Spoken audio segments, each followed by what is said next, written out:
Welcome to The Appetite, a podcast about food, movement, and mental health, brought to you by the founders of Opal Food and Body Wisdom, an eating disorder treatment program in Seattle, Washington. I'm your host, Carter Umhow, and I'm a therapist at Opal and a writer and artist. And I'm joined by the Opal founders, Dr. Lexi Giblin, Kara Bozzi, Julie Church.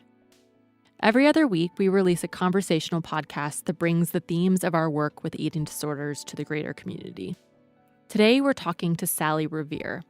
She's the head cross-country and track and field coach for Lakeside High School here in Seattle. She's also a former collegiate athlete herself and has a unique perspective on coaching athletes in a manner that really puts the entirety of an athlete's personhood at the center of the experience on her teams. Our interview with her initially came about because of Opal co-founder Kara Bozzi's passion for speaking with coaches. This is something that Kara pursues often as an extension of our sport and exercise program, and out of her own desire to inspire coaches to realize the impact they can have on their athletes' relationships with food and body. Today, though, Sally Revere will be doing a lot of the inspiring, sharing with us ways that she advocates for community and body wisdom amongst her athletes.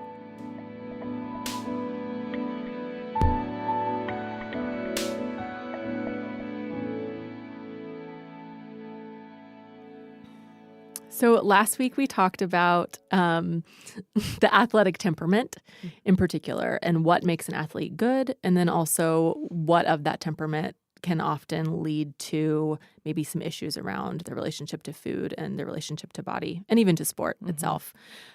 So today we're going to be talking with Sally Revere. And Kara, can you kind of give us a little bit of an introduction around why we're having her in the studio today? Well, first of all, I'm super excited to have Sally as a guest today. So Sally is the distance cross country and track coach at Lakeside High School.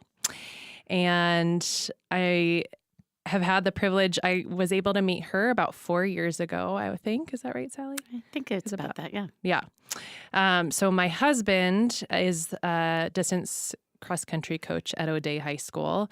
And when he knows, obviously, my love and passion of working with athletes and talking about food and body image issues, and he said, you know who you need to talk to? You need to talk to Sally. So he connected us, and I think Sally and another coach and I had lunch, and I fell in love right away with Sally and just the incredible perspective she brings into coaching. And you know, as my husband would say, too, she's one of the most respected voices amongst the peers of coaches in this area. And so I feel really privileged and honored that we could have her as a guest today. So, Sally, why don't you share a little bit more with the audience about a little of your history, your story, so that people have and some context for you. Sure. I'm really excited to be here. Thank you. And it's because of my love of you and your program at Opal that I'm here. So thank you for having me. I was a distance runner at Lakeside High School way back in the day. And when women's running was just starting out, Title IX was probably in its 4th or 5th year of existence, and wound up having the good fortune of having a phenomenal coach at Lakeside who thought of athletes as a whole person, not just an athletic being, thought of women as being as capable as men, which also at the time was very rare, and just kind of fell in love with the sport and then fell in love with life, including the sport, and have maintained a great relationship with distance running, especially, ever since. And so I have wound up coaching at Lakeside now for over 30 years and have during that time run collegiately also, and was a scholarship athlete, as were you, I think. Yep. Yes. And had a very interesting time in college versus my high school career. It was very different in terms of how I was trained, and that I was like an athletic being, not a whole being. Mm-hmm. And so coaching has allowed me, hopefully, to help bring back the sport into being part of the fabric of being a person and not just an athlete. So I'm delighted to be here, and I'm delighted to talk about conversations that I think are important. And we were just discussing this on the way over to here. actually, it's interesting that some of the conversation topics are the exact same that I had when I was an athlete way back. Yeah. So Same concerns. same concerns. Mm-hmm. Yeah, some, which is just so interesting that it hasn't moved away from that in some realms, Mm-hmm. right? Yeah. Mm. Well, it's fun to hear you put words to that because you're putting language to what I already experienced with you. Is it's very clear that you care about your whole athletes. That's one thing that I've been really inspired by hearing, just that you're not just only focused on the performance side. Right. Yeah. Yeah, it's true. Yeah. So to reference, the conversation from our last episode, I'd love to hear your perspective as a coach on what you think contributes to an athlete's success. I think there are so many facets to it. I think, first of all, it's just the definition of success in and of itself. I think different temperaments define success differently. I think the program that I'm involved in, at least, and try to have everybody come together around, is that success needs to be defined by each individual athlete very, very closely and very authentically for that person. Success could be just getting fit, just running a little bit faster or a little bit farther than when they started at the beginning of the season. Success could mean running as strongly as the person possibly can and seeing what the outcome is. So success, I think, motivation is part of it. Mm-hmm. And I think that motivation needs to be tied to goals that are achievable but that aren't limiting. I think if people say, I want to run a 5-minute mile or 4-minute mile or whatever it is, that's a very limiting goal. Mm-hmm. And so I think part of success is making your goals attainable, even if they're a stretch, but making sure that those goals aren't limiting. Mm-hmm. So being motivated, I think, is a key. Another key to success is having a plan that you're totally bought into and that you're part of making. So somebody isn't preaching to you what you have to do with your body, but you having a conversation and making choices about what you're doing with your body, knowing as many different ideas as possible so that you're actually making that choice to do that.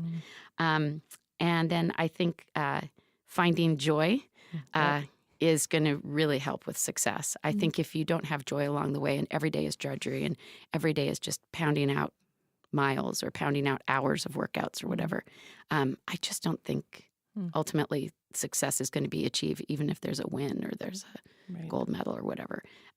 So making sure that you have little incremental goals that you're meeting almost on a daily basis, or making sure that there are other things involved in your workouts in the day, including being with other people that bring you joy. I think that's key. Mm-hmm. One thing we've talked about before in this podcast is how often an athlete's experience is they start off entering into the sport with a lot of joy, like in youth sports. And then as things get more competitive, it seems like there's more propensity for joy to be kind of sucked out of the experience. What's been, as a high school coach, in a competitive program, what's been your experience of kind of the joy component with your athletes?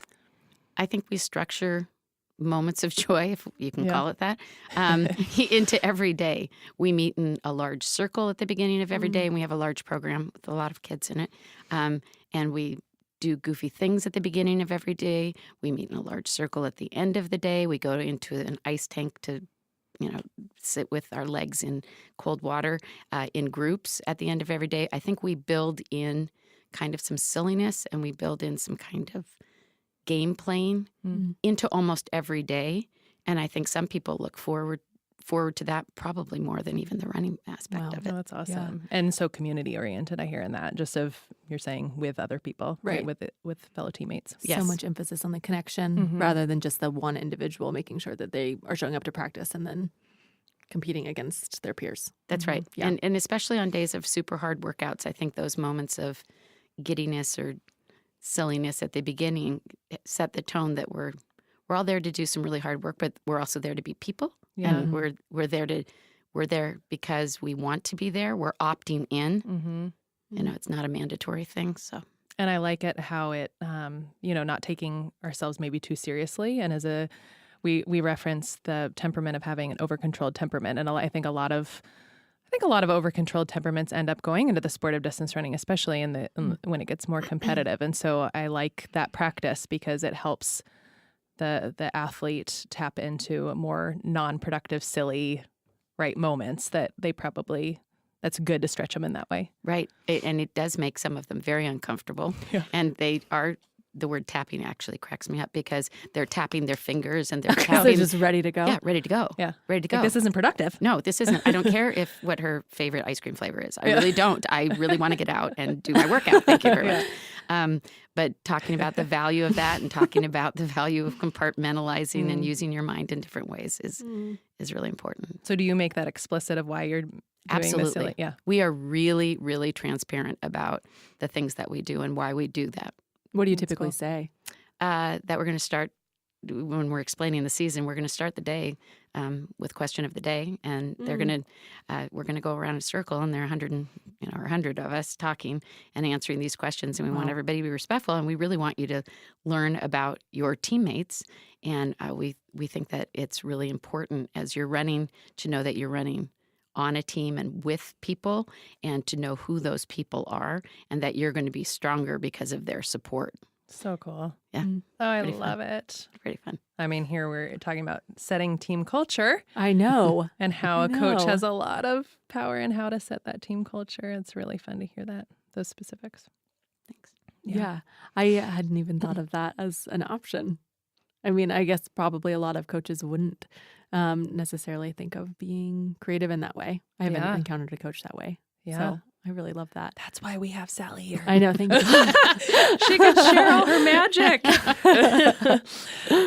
So to get a little more specific about food and body image concerns, I'd love to hear, again, your perspective as a coach about how you think about food and body image issues, knowing that, as both of us know, that's definitely a part of athletes' experiences and figuring that out. So I'd love to hear just sort of how you've addressed those things, how you think about them. Kind of, you can take it as specific as you want. In our program, we have a number of things that we do every day, including that question circle thing at the beginning. Another thing is stretch. Another thing is doing these ice baths. Another thing is talking about food and making sure that food is being addressed. So we will give little tidbits about food, just ideas to pass through. If somebody looks like they haven't eaten or haven't slept, we'll make sure to chat with them and then maybe bring it to the whole circle. Not that you didn't eat today, but looks like there's some faces out here that didn't have time to eat lunch today. It's a really hard workout today, and you guys aren't properly fueled. We need to talk about that. So people who haven't eaten enough, please pull over to the side. Let's figure out what we're going to do with you today. We're probably going to scale back even their workouts on that given day. They need to know on a daily basis that fueling just has to happen, and different workouts require different fuel loads. And so if we've got a big mileage day coming up, we'll say, guys, big mileage day coming up. Let's make sure to do the right things in the evening before. We also kind of incorporate food as a playful thing. So we'll have a snack bar with a whole bunch of different foods that maybe people haven't tried before. They get to pack snack bags for the next day and try snacking. There are many kids who have never tried snacking, either because they're so regimented that they won't, or that they just never have thought of the possibility of pulling out something in between classes and eating it. Yeah. Wow. So fun. It's so fun. Yeah. And you get some, I mean, it's not crazy to me, but seaweed and things like that out there that some kids really are just like on edge. They don't know about that. Talk about smoothies, and sometimes we'll make some wackier smoothies just for people. Oh, I would never drink kale, So we tried kale and avocado smoothies one day. But it's brought into the culture on a daily basis with equal emphasis as everything else, including sleep, stress management, deep breathing, relaxation, all those things. So it's just part of the daily routine. And I think because of that, it kind of demystifies, but makes it very important. We talk about things kind of like you would talk about your brushing your teeth. Yeah. It's just something you do every day. Right. Well, fueling, What are we going to do every day? We also talk about experimentation because different people's bodies react differently to different fuels. And we try to push people into kind of uncomfortable places sometimes. Oh, I could never eat a whole sandwich before my race. Well, why not? Well, I think I might get sick. Well, can we try it? And then, wow, it's pretty amazing. You didn't. Or the other one, the kid who gets sick at the end of every race, which we do have those people, saying 30 minutes before, let's try eating some bagel. Let's just see what that does. Two of them last fall, puke free at the end of races. No way. Solve the problem. Oh my gosh. Solve the problem. And just so excited that they don't like puking either. So right. I love how the wisdom, the food and body wisdom that I hear in this of really working with individuals and helping them become more attuned and knowing of themselves instead of like a prescriptive approach that I think often is what's used as far as nutrition and sports nutrition, is that maybe you're taking some of the things you know about nutrition, but then having people experiment. That's so cool. And since we do it on a daily basis from early season on, then by the end of the season, they actually do have patterns and routines, but it's not regimented. But they know, this is the type of food I like. This is the quantity I like. And so by the end, they actually have kind of set patterns that are good for themselves. We try to make it sure that they aren't beholden to a type of yogurt or a type of something. Because when we go traveling... Right, they might not be able to find it. No, not in the least. Not in the least. So we try to lighten up on the specifics of things, but just get some kind of patterns going. It also helps, I think, with people who are looking at 100 different other people in the room and saying, oh, that person is tall and lean and that person is shorter and more stockily built. And then because we're individualizing and because we're having everybody do their own thing, we're individualizing workouts as well within a bandwidth. And people are understanding, based on how their bodies feel, how they can have the same results as other people who are very different looking. Their body shape. Right. And even that metabolisms are different. Yeah. Right? Yep. Some people can literally eat 5 snacks a day. We have a couple of kids that eat 5 full snacks, 3 full meals a day, eat ice cream for, before bedtime kind of thing. And other people that just get so full after just a couple of bites of things that, and honoring that as long as it's producing great kind of feeling and no injuries and no sicknesses is a great thing. I also loved hearing you saying how explicit you bring so that it's a regular conversation, and therefore I imagine your athletes would feel more safe to talk to you about nutrition because you're regularly talking about it. It's not for sure a taboo subject. And I've talked before about the power of silence and how that can create a lot of problems, even if a coach isn't saying something explicitly harmful. But by not talking about it, an athlete's going to do all their own sort of connecting of dots, and sometimes that's really problematic. So that's so true. Yeah, I've been thinking about a client through this conversation that was younger or mentioned like, oh yeah, none of the girls at school eat. That's just not a thing. They're not eating during the day. How do I figure out how to fuel myself well when nobody's eating around me? So I feel really struck by how powerful it is to have this little subculture of the team within this setting where kids are able to learn, oh, I get to pay attention to myself in this way. I get to belong by actually taking care of myself and being curious about myself, which really isn't typical within a high school or even a college setting often. It's really wonderful. When we're going into after our stretching and before our icing, there's kind of always a log jam because the icing tank can only take 12 to 14 people at a time, and we have a big team, so it's rotating through. And that's when people eat their snacks. And that's when, again, just kind of not overtly, but just in casual conversation, the coaches will go through and say, snack? Do you have your snack? What snack do you have? Oh, you don't have one? Who has a snack? Because John didn't bring a snack today. Or chocolate milk's up there. Do you need to go grab a chocolate milk?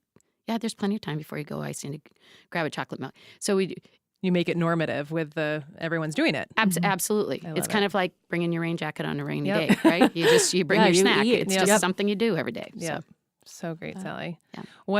How have you handled it when somebody has had more of a problematic relationship with fueling themselves or struggling with their body shape? So it comes in kind of two different ways, it seems. The first is that we observationally have seen people who we feel are fairly regimented about what they eat.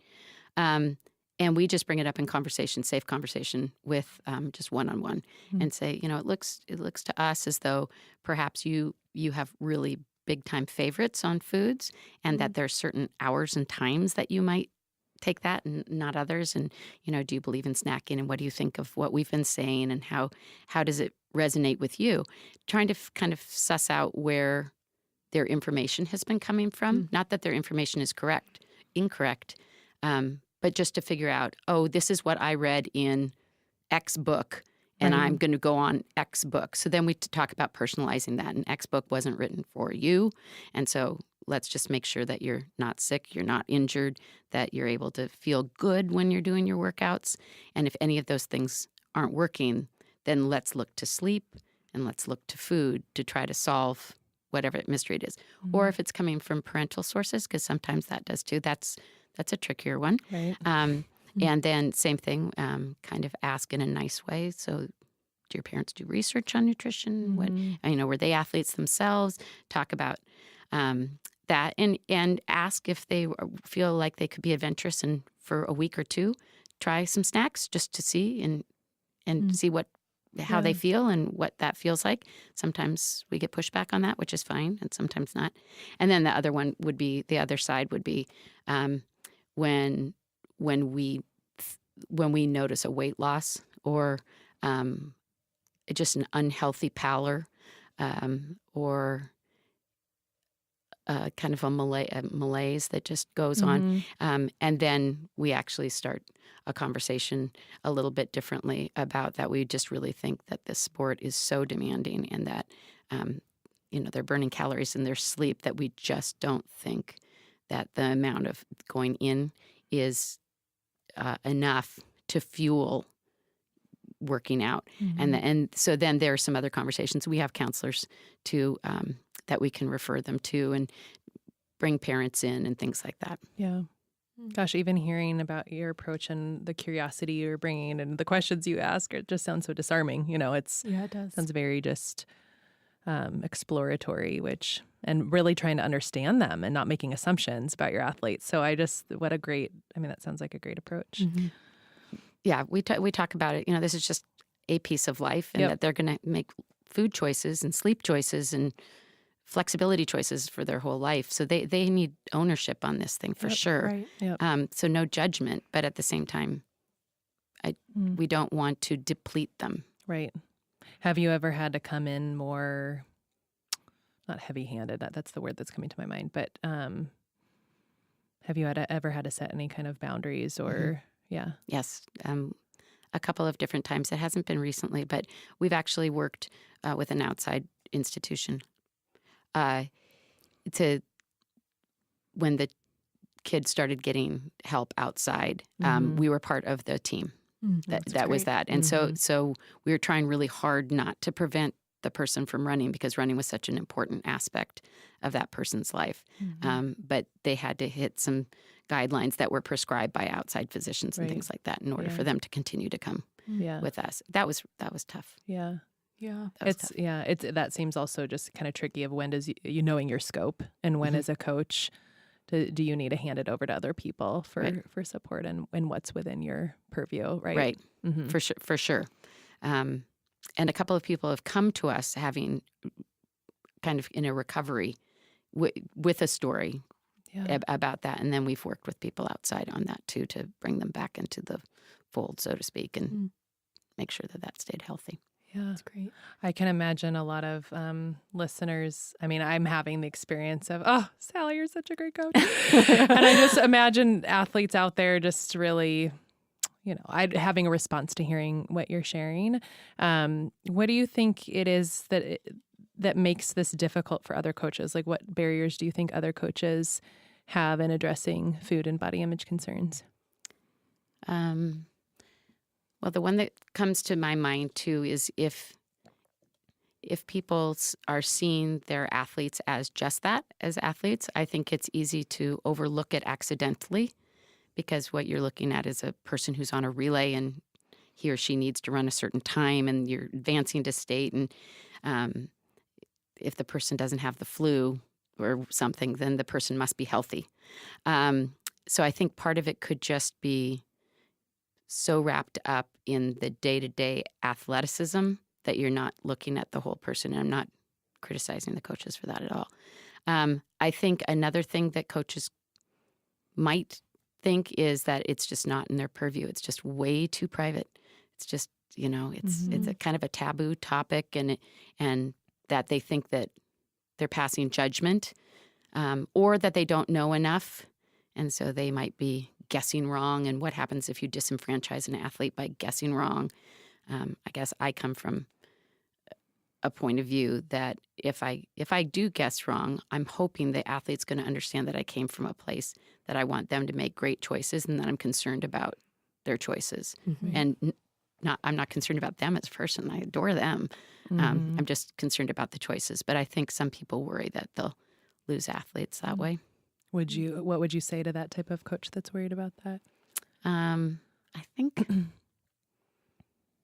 think I would say, if you saw that kid was doing something that wasn't a good choice elsewhere, whether it was, I don't know, drinking or having bad behavior, that I don't think that person would worry about it, and that this is as serious or more serious because it's a lifelong choice that this person's making, or starting a pattern of lifelong choices. So that, it's kind of exciting to be maybe on the forefront of helping that person make some really great choices at a really, really critical stage in their life, as opposed to letting someone else try to clean up those choices later in life. Yeah. It's so wonderful, too, that there's an assumption in that their performance within the sport and their training is tied to their eating. And I feel like that might be talked about more often outside of this context, and, you need to eat really well. It needs to go this way, that way. But, if you're focused so much on their body and their athleticism in this way, to not talk about the fact that they need to be nourished for it feels like, at least from my side, it feels like, well, duh, you gotta eat, That's right. But interestingly, and I think in the sport of distance running, that is not the duh. I think maybe it's getting a little bit better now, but just this, right, like the association between thin and fast, or as low weight as you can for your body, that's going to equate to peak performance, and then kids just kind of trying to figure out how to lose weight. Right. And then what does that look like for what they're doing with their food? And so it's interesting because now I could say no duh, but back then, that wasn't that obvious. No. And we're putting in huge miles. Yeah. Right? Huge miles. Lots of miles. With no food. Wow. Right. Yeah. It's actually incredible. It's kind of mind blowing. Yeah. Mm-hmm. Yeah. I entered college under 100 pounds doing, 80-mile weeks. It was, I don't know how that happened. Yeah. Wow. Yeah. Wow. Yep. I was just going to ask about, the way that you coach feels so, like you said, person-centered, really holistic, really relational as well. And I can, only imagine the different variety of voices that you had in your life as an athlete.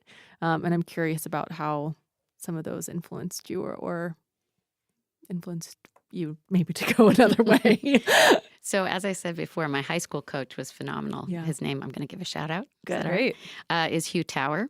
And he just was head of every curve that was around at the time. And he was all about the whole person, and had all sorts of nutrition graphs at the time, right? Which was interesting, but he was just imparting information is what he was doing. That's just all he was doing, was giving you information for you to utilize to your best way that you could possible. And then I went from there to a collegiate running experience, and over one summer, went from one training regime that was very much me focused and how I felt and all that, to being handed workouts in absentia because it was summer before we started even running together as a group, and having some food dictated, and which at the time felt exciting to me because, oh, this must be collegiate running. Right. And that's how you do it. Well, and I'm a scholarship athlete, right? So, and I needed that scholarship. So not only was I excited by it, but I was very beholden. I was very thankful that I had been chosen. And so felt, a lot like I wanted to please so badly. I just want this person who is giving me this money to just think I was all in. And it was interesting, especially the first fall. Watching the culture of the team was just completely different. It was very dog eat dog. It was not very bonded. I think we all knew that we weren't fueling enough, but nobody was going to say anything. And then the coach started attending meals and making comments. And none of us were very big to begin with, but the comments were, and, this is collegiate running. So I'm thinking, well, these comments must be real because, this person is a collegiate coach and this is a great program. And so obviously I need to get my stuff together. Wow. The great thing was I was able to contact my old coach at some point when I started getting injured. I contacted my old coach and basically said, I think this is wrong. I don't think this is right. I don't think it's right for me. He didn't by any means say anything bad about the program that I was involved in. He just kept saying, you're the only one with your body. Yeah. You know what your body's feeling. You know what's happening. So, what are you going to do to make it better? So. Yeah. Such great emphasis from him. I know. Way to Thank go, God. Hugh. Yep. Yeah, Hugh, seriously. right?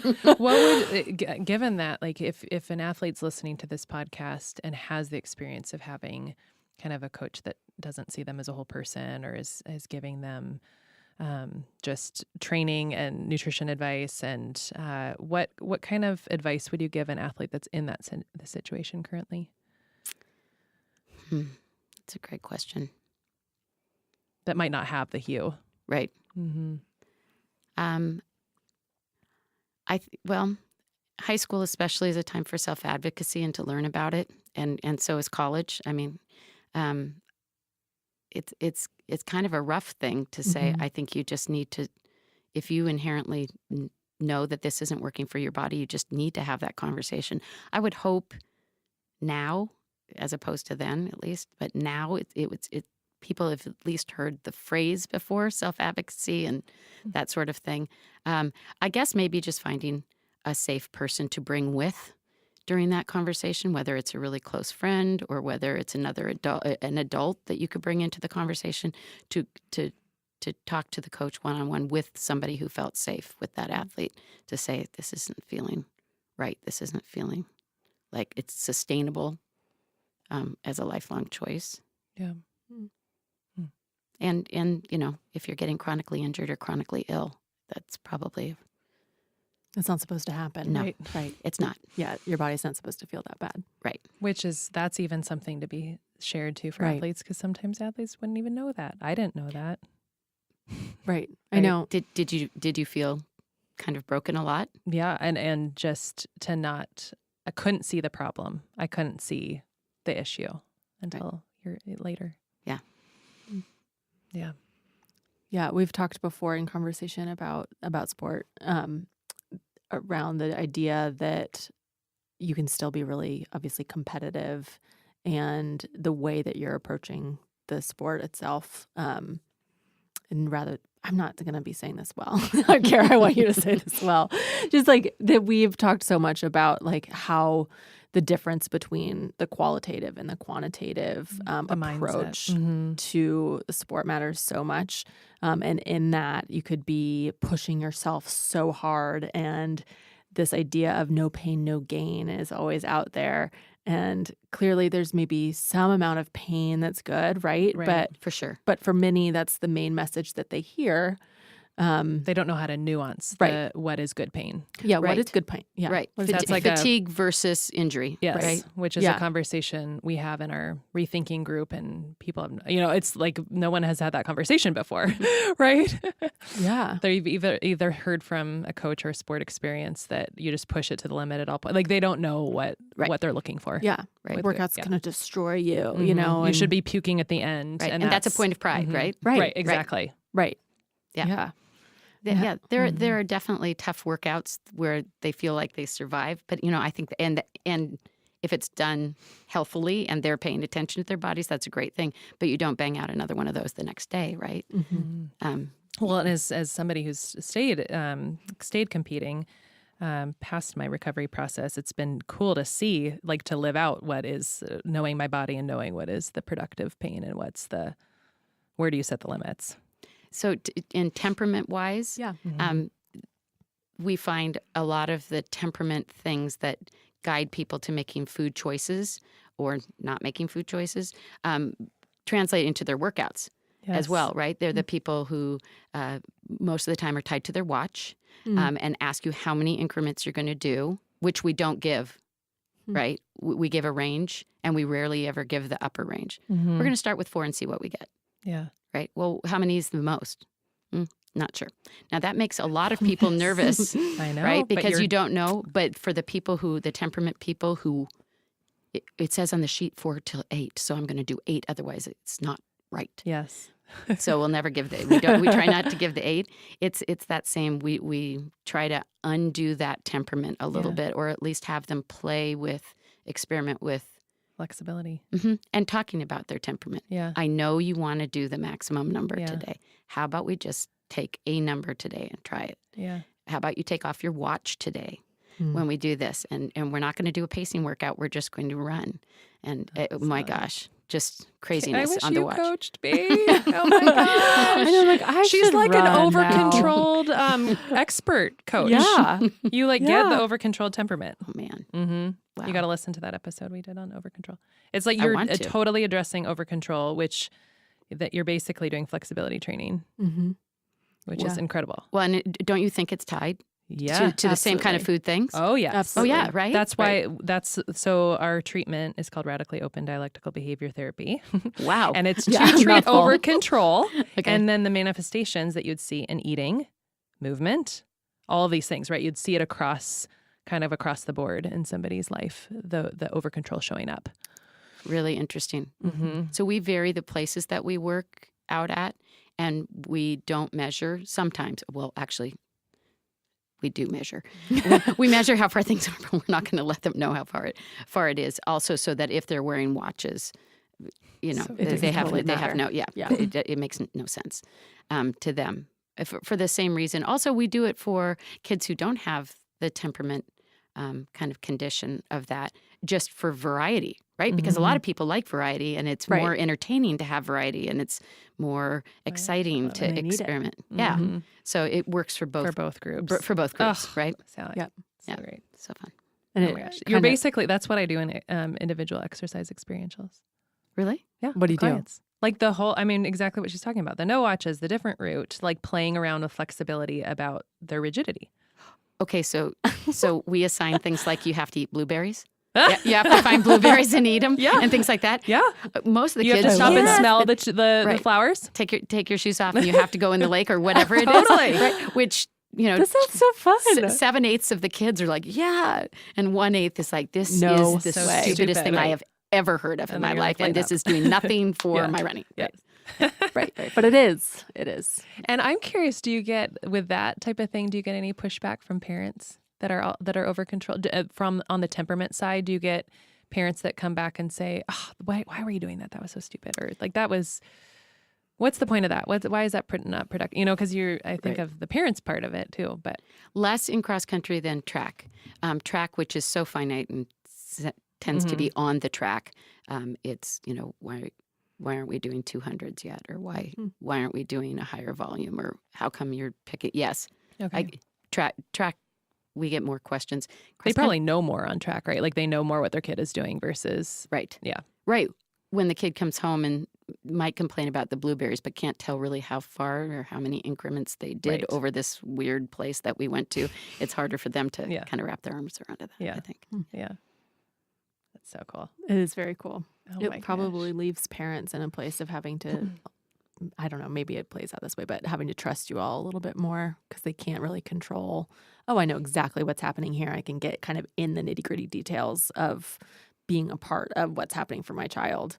And they're kind of let more into a place of, okay, well, my kid's on a team and they're being led well. I would imagine that would translate really easily. And since we race on different courses in cross country too, you can't even compare times. I mean, you kind of Exactly. can, but It's harder. it's much harder. It's much harder in different parts of the season. You're going to race differently, and if it's dumping down rain, it's going to be muddy and have different results too. So, I think it's harder to quantify the results at cross country than it is at track. Yeah. So. So fun. I love hearing that. Sally had told me a couple of those stories before about ways that she brings in flexibility, and man, it's like she needs to tell the world that. How do you think this translates into your, like the different teammates' relationships to each other? Obviously the community aspect, but are they interacting with each other pretty differently? Mm-hmm. I think because everybody's hopefully starting to know themselves so well that then when we start doing goal setting and goal sharing, we do it in like small random groups, just totally random. They switch out every week. That they listen to what the other people's goals are. And then after the races, they're asking each other, wow, did you do that hill the way you wanted to? And they have those kind of conversations, which give the kind of mini pats on the backs and the mini moments of joy to have, a varsity runner, and you're the number 67 runner, know that you were working on these hills. And then you say, yeah, I killed that hill, and you get a high five from this person. Or I think the person, the number 67 runner or whatever, knows what the goals of that top runner are and can have that dialogue. There's a reason to go up to that person and say, how was your finish? And even nuances within teammates who are running close to each other.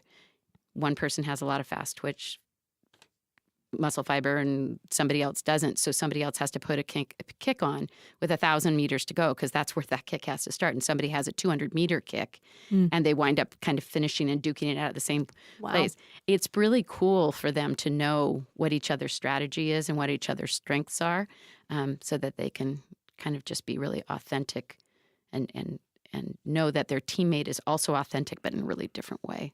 Yeah, very cool. I know we're probably getting close to time, so I do want to ask a little bit more about where we started of talking about the power of being a coach for the whole athlete, the whole person versus just the performer. So I'd love to hear, I know I've heard a couple stories that really illustrate that with the way that you coach. I remember one point you were going to a hospital to visit somebody in the hospital and just things that my husband's shared over the years of ways that you really just so obviously care for your athletes as whole people. And I'd love to hear maybe a little bit more about that. And yeah. Okay. So first off, our coaching staff, there are 6 of us. And I really like the fact that there are that many of us now. That's been a long time coming. It was 1 or 2 of us for a long time. We all try to engage with everybody every day. Everybody, every day, all 6 of us. And Every single athlete. And how Every many single athletes do you have? somewhere between 65 and 100, depending on the year. Wow. And it's not work, but you really need to make sure that you're paying attention. Very intentional. And the theory behind that is that not everybody's going to engage with everybody else. Not everybody's going to think that I'm trustworthy, and not everybody's going to think that they can confide in me. But within the 6 of us, because we're kind of a variety of people with a variety of different kind of talents and persona, that most kids are going to find a person or 2 on our staff to be really close to. And so that's what happens. I mean, you go and watch them in plays or an orchestra performance, or they tell you about a big test that's coming up, and you go and sit with them the day before and talk to them about the test and ask them about the test the next day. And it translates even into things now that am matured in my coaching career, where I'm going to weddings and people have babies and things now too that I get to relate to, which is great. Yeah, I think since we're valuing the whole person, that they let us in on who they are as people, and because of that, we all have these great opportunities that just appear to be in part of their lives. I mean, it's a gift. I mean, we really this is an incredible thing that we get to be a part of. Yeah, that's so cool. I mean, I honestly find myself emotional hearing you talk. I am too. I've been on teams, but like I didn't feel good on those teams. And I'm like, how big of an influence that would be on a kid's day. Well, and that they have each other, right? Yeah, I mean, right. It's lovely to be a coach of this, but to watch them interact and to watch them go to the line. We had a particularly great group of kids this year who all wanted to go to the starting line.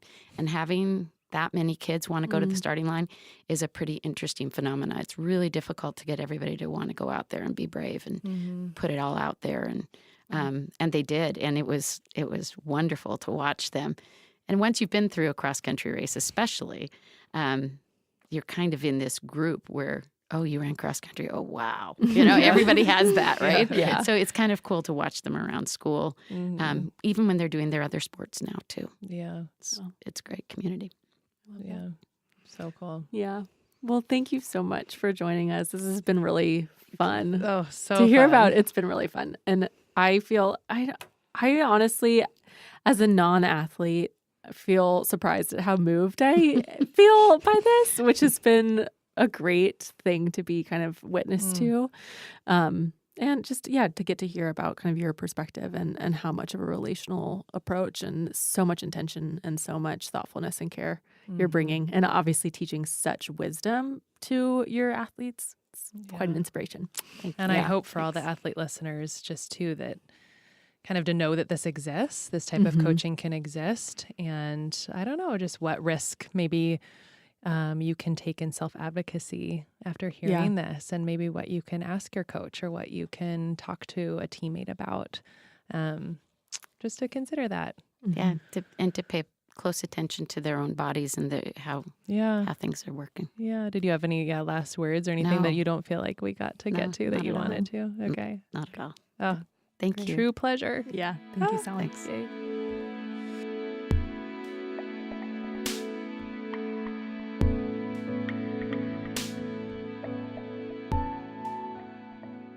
Thanks again for listening to the episode. And thanks to Jack Straw Cultural Center for Sound, to Aaron Davidson for our music, and to Sarah Taylor, our production assistant. She's the community relations assistant at Opal, but she's the jack of all trades here for the Appetite. She corrals all of us together, organizes the podcast, and even edits it. Thanks, Sarah. Join us again in 2 weeks for another episode. Talk to you then.